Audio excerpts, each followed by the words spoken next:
Nakamuli mwananzangu. Kitabu ni mwana solo. Haleluya.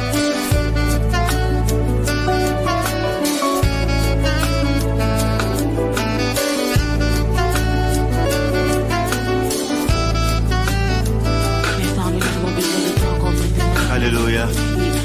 Oh, esprit de vie, esprit d'adoration.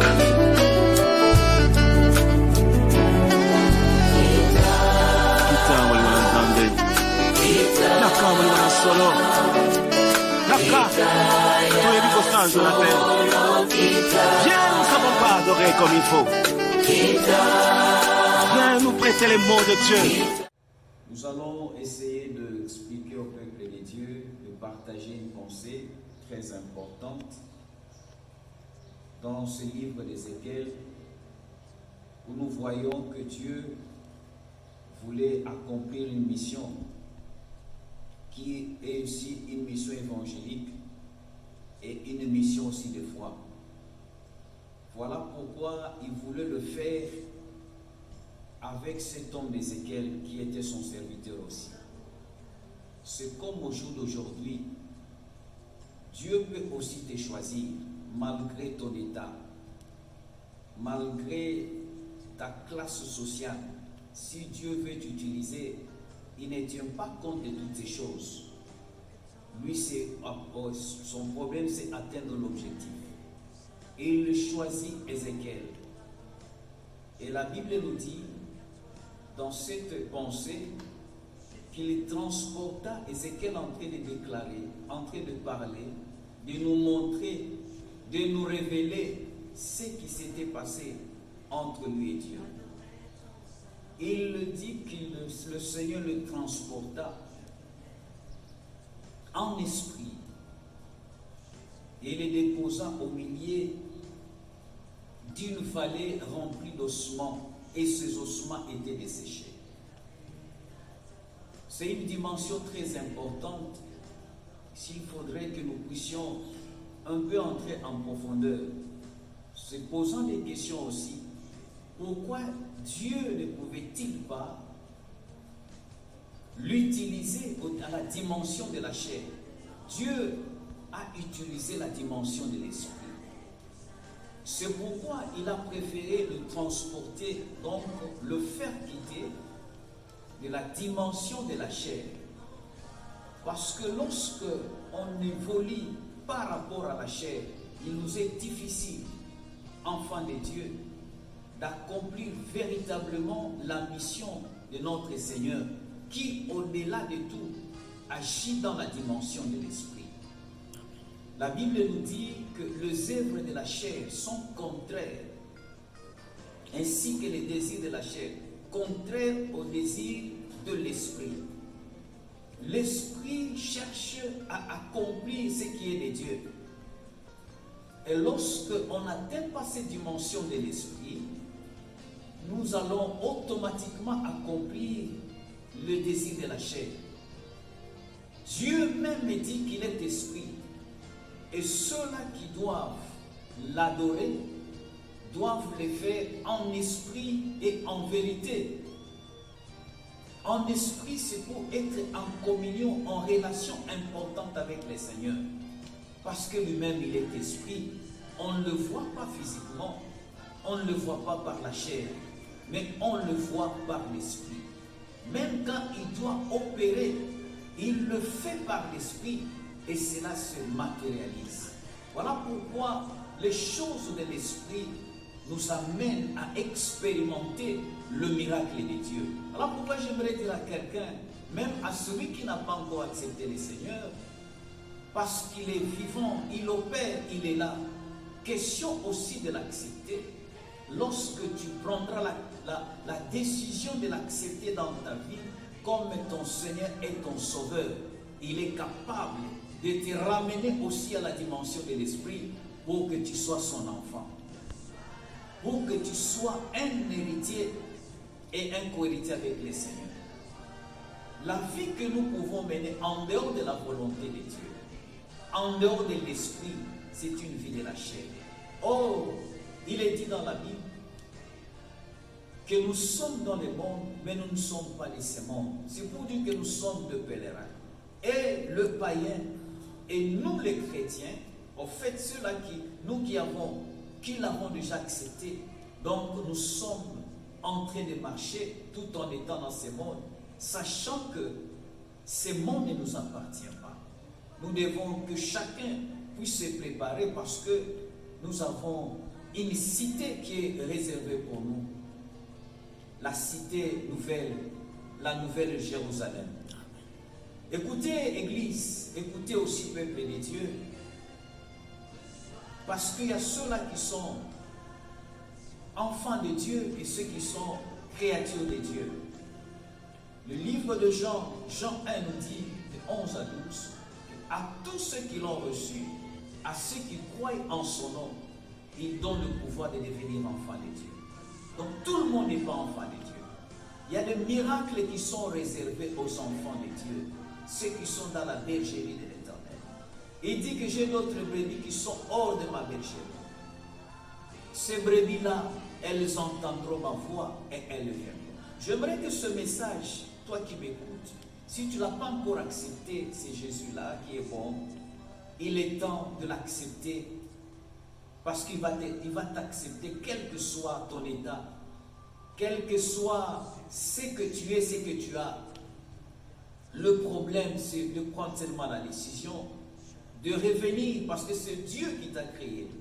Le diable, il n'a rien fait, il n'a rien créé, mais il prend les enfants de Dieu, il les dévie.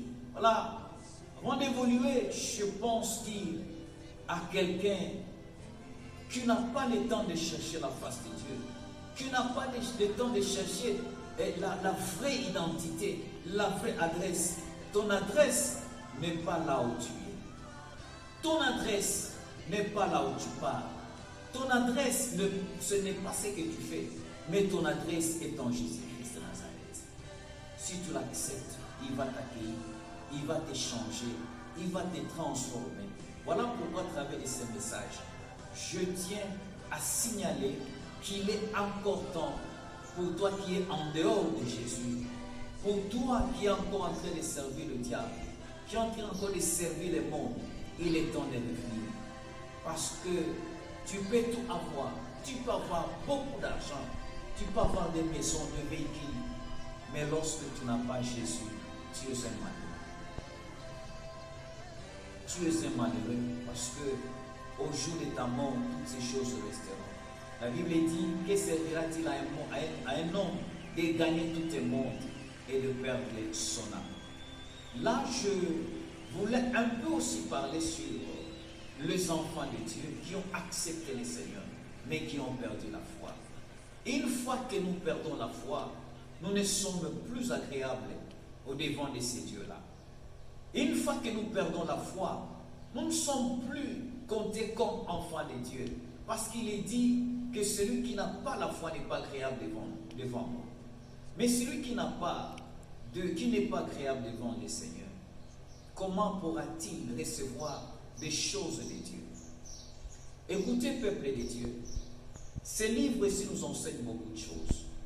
Dieu le voulait faire quitter de la chair et l'a transporté pour le faire voir le merveille dans la dimension de l'esprit. Il a vu ses ossements, c'était dans la dimension de l'esprit. Et Dieu lui pose la question. Ces os, Ézéchiel, ces os pourront-ils revivre? Cette question, Dieu te la pose aussi. Cette question, Dieu me la pose aussi. Ces os pourront-ils revivre? Au jour d'aujourd'hui, il y a des chrétiens qui ont perdu la foi par rapport à la réalité de ce monde, par rapport à la réalité économique de toutes les nations. Nous ne vivons pas par rapport à l'économie d'un pays, mais nous vivons par rapport à la volonté de Dieu. Ézéchiel a répondu avec sagesse. La plupart de certaines personnes disent que cet homme d'Ézéchiel n'avait pas de la foi. Moi, je dis qu'Ézéchiel avait la foi. S'il n'avait pas la foi, Dieu n'allait pas les choisir. S'il n'avait pas la foi, Dieu n'allait pas lui poser la question. Et écoutez l'intelligence de cet homme, la sagesse de cet homme. Il dit, Seigneur, tu le sais. C'est pour dire quoi? Seigneur, tu es capable de tout. La question que tu me poses, quels que soient les problèmes, je sais que toi, tu es capable de tout.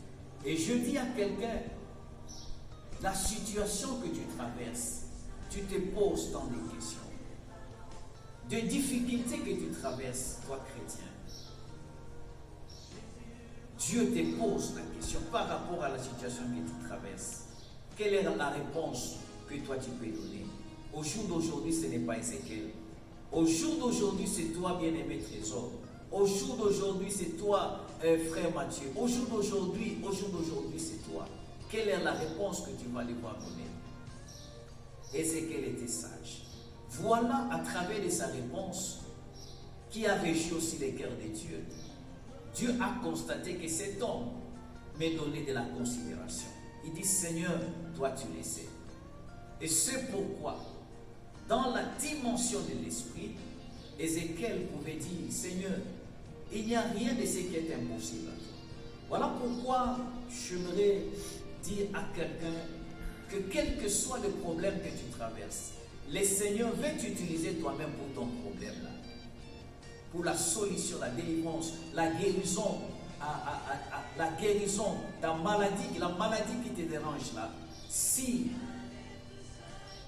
tu as la foi, tu vas vivre la guérison miracle. Si tu as la foi, tu vas vivre la délivrance miracle. Pourquoi? Parce que cette dimension réjouit les cœurs de Dieu. Il te trouve agréable au devant de lui. Et il est prêt pour opérer un miracle pour toi. Il dit, Seigneur, tu le sais. Et il a donné le pouvoir. Quand on a la foi, Dieu communique le pouvoir. Il te donne la capacité de devenir aussi un petit Dieu. C'est pourquoi il dit, toi, Ézéchiel, tu vas prophétiser sur ces choses.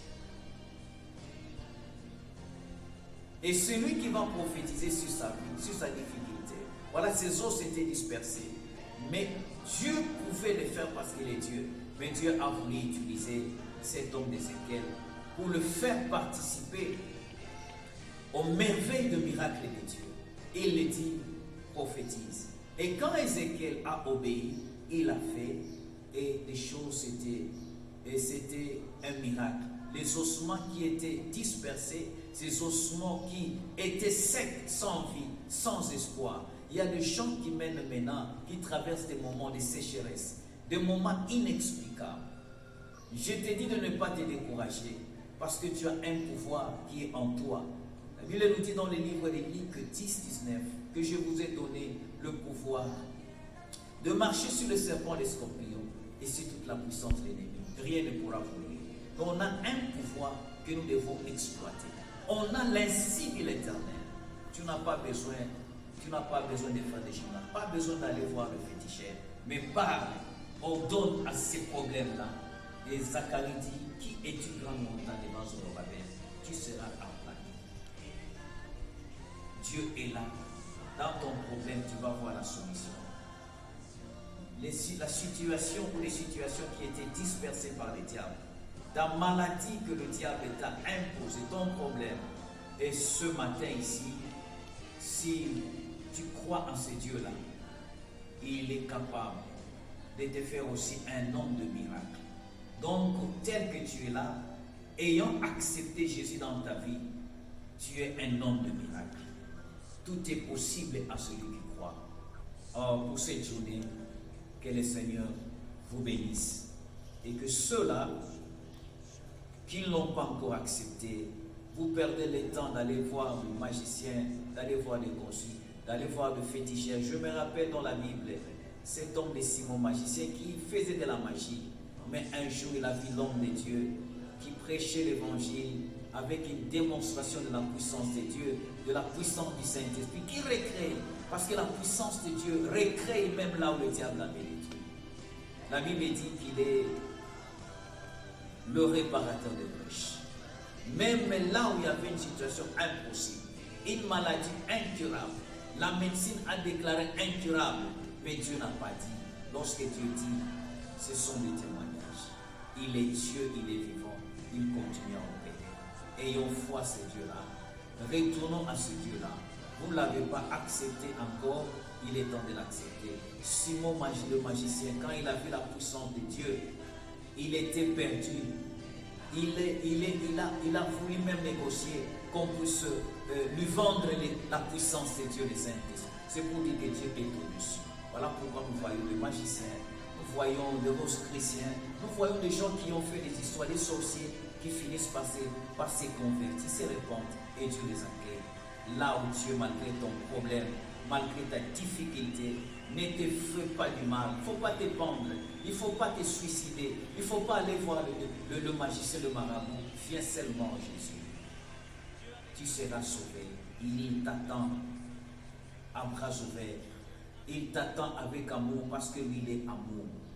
Et il va oublier toutes ces choses de passé pour que tu deviennes une nouvelle créature.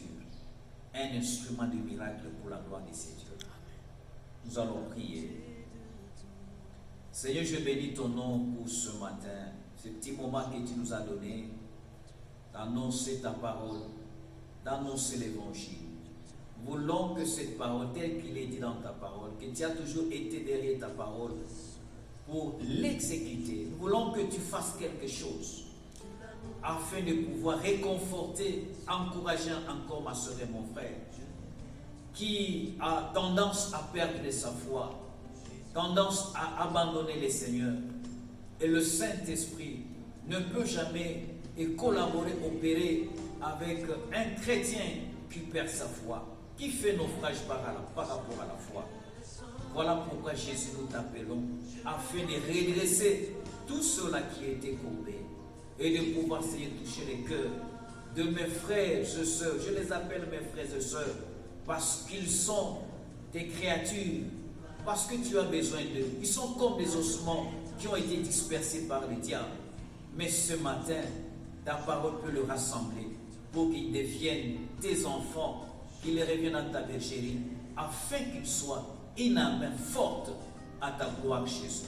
Et que l'action de l'ennemi dans leur vie, l'action de l'ennemi dans leurs affaires, dans leur santé, soit en ce matin annulée et arrêtée au nom de Jésus-Christ. Je prie même pour ceux-là que le monde des ténèbres allait tuer, allait égorger. Je dis non au nom de Jésus-Christ. Voilà pourquoi, Père, je te recommande toutes ces âmes, parce qu'elles t'appartiennent, qu'elles soient sous l'ombre de ta sécurité, et que la gloire s'intervienne au nom de Jésus-Christ de Nazareth. Amen. Que Dieu vous bénisse.